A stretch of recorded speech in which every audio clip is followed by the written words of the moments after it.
Hey guys, Skagsy here. Today we're going to be doing something a little different. We're going to be looking at some Zippo lighters.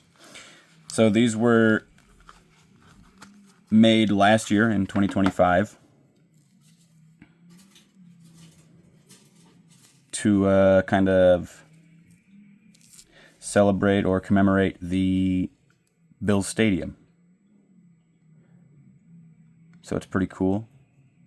This one is the brushed look.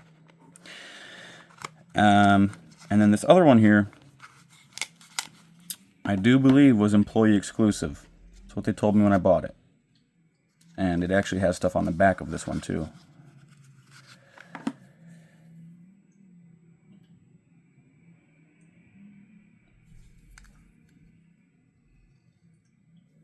So that's pretty cool. It says it has the schedule, basically. Yeah, I just wanted to show these off real quick. I think they're very cool. Many people that collect knives also collect Zippo lighters. So maybe some of you guys are interested in this stuff. So I thought I'd share. Thanks for watching. Have a great day.